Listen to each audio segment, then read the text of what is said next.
I've always felt a deep sense of fear in the silence of the night, especially when it's raining. It's the kind of fear that only comes alive in the dark, in solitude, and with the sound of raindrops tapping against the windows.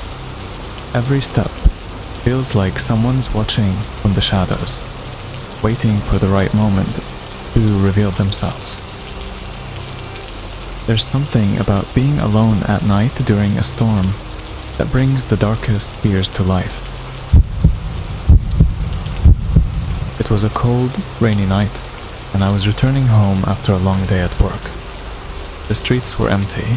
The only sound was the relentless rain pattering against the pavement.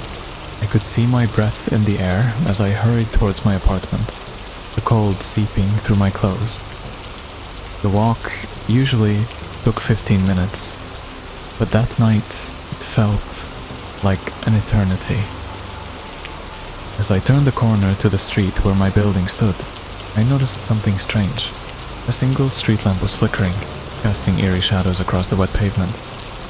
I tried to ignore it, but a feeling of unease began to settle in. My heart pounded faster with each step I took. When I finally reached my building, I saw that the lobby was completely dark. The power was out, which wasn't unusual during storms, but it added to my growing sense of dread. I pushed open the heavy door and stepped inside. The lobby was pitch black, save for the occasional flash of lightning that illuminated the space for a split second. I fumbled for my phone, using its light to find the stairs. The elevator was out of order, of course, so I started the climb to my apartment on the 3rd floor. With each step, the silence around me grew heavier.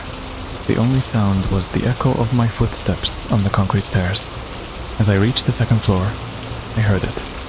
A soft, almost inaudible whisper. I froze, holding my breath, straining to hear. The whisper came again, clearer this time. It was coming from the hallway above. My heart raced, and every instinct told me to turn back. But something compelled me to move forward. I slowly climbed the last flight of stairs, the whispers growing louder with each step. When I reached the 3rd floor, I saw a figure standing at the far end of the hallway. It was barely visible in the dim light, but I could see enough to know that it wasn't anyone I recognized. The figure stood still, facing me, and the whispers stopped. I felt a chill run down my spine. As I realized the figure wasn't moving, wasn't breathing, just staring, I could feel his eyes on me, even in the darkness. Gathering every ounce of courage, I forced myself to walk towards my apartment door, pretending not to see the figure. My hands trembled as I shut it. I unlocked the door, sound of the key turning in the lock echoing down the hallway. I pushed the door open and hurried inside, slamming it shut behind me. I leaned against the door, trying to calm my racing heart. For a moment, there was silence. Then, a soft knock on the door. 3 gentle taps, as if someone was politely asking to be let in. I didn't move, didn't breathe. The knocking stopped, replaced by the faintest whisper right outside my door. The power came back on with a sudden jolt, and the lights flickered to life. I mustered the courage to look through the peephole. The hallway was empty. The figure was gone, but the fear lingered, like a shadow that wouldn't leave. To this day, I never figured out what I saw or heard that night. But every time it rains, I can still feel those eyes watching me from the darkness, and the soft whispers echoing in my ears.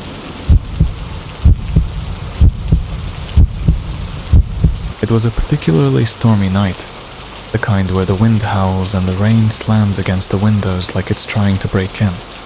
I had just moved into a new apartment on the outskirts of town, an old building with creaky floors and narrow hallways. The kind of place that had seen better days. It was cheap though, and close enough to work, so I didn't mind its quirks, at least not at first. The night I moved in, the rain was relentless. I was exhausted from unpacking, so I decided to call it a night early. As I settled into bed, the sound of the storm outside was almost comforting, a rhythmic drumming that I hoped would lull me to sleep. Sometime around midnight, I was jolted awake by a loud bang.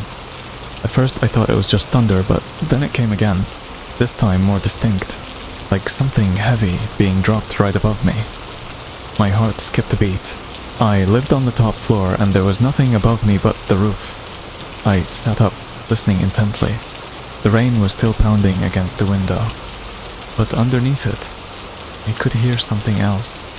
A slow, dragging sound, like something being pulled across the floor. It seemed to be coming from the ceiling. I tried to rationalize it, thinking maybe the wind had knocked something loose on the roof, but the sound was too deliberate, too unnatural. I got out of bed and grabbed the flashlight I kept on the nightstand. The power was still on, but I felt safer with the flashlight in hand. I cautiously stepped out into the hallway, the old wooden floorboards creaking under my weight. The building was eerily silent, save for the sound of the storm outside, and the faint, unsettling noise from above. I hesitated at the base of the stairs that led to the attic. I didn't even know there was an attic until that moment. The entrance was a small square door in the ceiling with a pull-down ladder. I stood there for what felt like hours, staring at it, my heart racing. The dragging sound continued, slow and steady. Finally, I decided to investigate. I told myself it was probably just a branch or something blown onto the roof. With shaky hands, I reached up and pulled the ladder down. It unfolded with a loud creak, and I winced, half expecting something to come rushing down at me. The attic was pitch black, so I shined my flashlight into the darkness.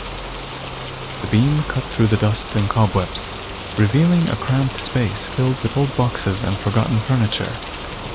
But there was something else too. A dark stain on the wooden floor, directly above where my bed was located. I swallowed hard, my throat dry as I cautiously climbed the ladder. The air in the attic was thick and musty, making it hard to breathe. I stepped onto the wooden floor, and the boards groaned under my weight. The dragging sound had stopped, but the oppressive silence was even worse. As I moved the flashlight across the room, something caught my eye. In the far corner of the attic, partially hidden behind an old dresser, was a large, dusty trunk. It was the source of the dark stain on the floor. My heart pounded as I approached it, every instinct telling me to turn back, to leave. But something compelled me to continue. I knelt beside the trunk, the air growing colder with each passing second. With trembling hands, I lifted the lid. Inside, I found a collection of old tattered clothes and a few worn-out books. But beneath them, something was wrapped in a dirty, yellowed sheet. The smell was awful. A mix of rot and decay that made my stomach churn. I hesitated for a moment before pulling the sheet back. What I found underneath made my blood run cold. It was a small, delicate hand, skeletal and decayed, the flesh barely clinging to the bones. I stumbled back, dropping the flashlight, the beam flickering wildly across the attic as it hit the floor. Panic surged through me as I scrambled to my feet. I could feel something, a presence, watching me from the shadows. I didn't dare look back as I rushed down the ladder, slamming the attic door shut behind me. My hands shook as I fumbled to lock it, as if that flimsy door would keep out whatever was up there. I spent the rest of the night huddled in a corner of my living room, every creak of the old building sending waves of terror through me. The rain continued to pour, the storm outside mirroring the one raging inside my mind. I didn't sleep a wink, too afraid of what might happen if I closed my eyes. The next morning, I called the landlord, demanding to know the history of the apartment. He seemed surprised by my questions, but after some hesitation, he revealed that the previous tenant had been an old woman who lived there alone for years. She had no family, and when she passed away, no one came to claim her belongings. They had been left in the attic, forgotten and untouched. I moved out the next day, unable to spend another night in that apartment. But even now, whenever I hear the sound of rain on the roof, I can't help but think of that attic, of the cold, decayed hand in the trunk, and the feeling that something was still up there, waiting.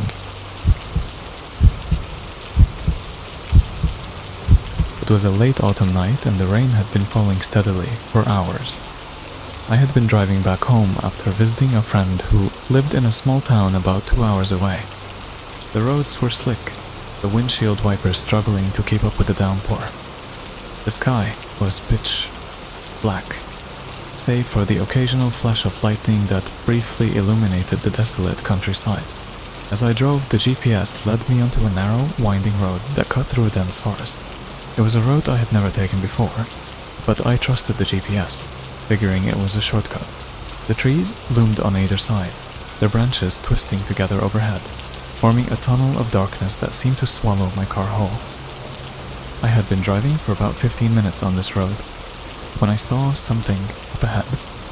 At first, I thought it was just another trick of the storm, but as I got closer, I realized it was a car. An old, beat-up sedan, parked on the side of the road. Its hazard lights were flashing weakly, barely cutting through the rain. I slowed down, my headlights sweeping over the car.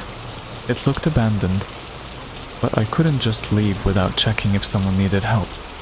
I pulled over a few feet ahead and grabbed my umbrella before stepping out into the rain.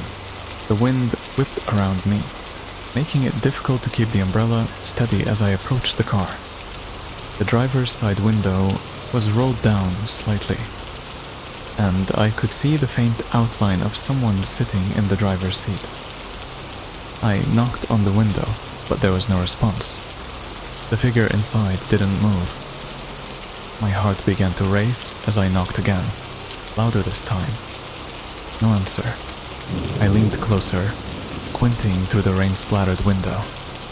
That's when I saw it. The driver, man in his mid-30s, was sitting motionless, his hands gripping the steering wheel tightly. His eyes were wide open, staring straight ahead, but they were empty, lifeless. I stumbled back, my stomach churning. The man was dead. I could feel panic rising in my chest, but I forced myself to stay calm. I needed to call the police. I reached for my phone, but before I could dial, something caught my eye.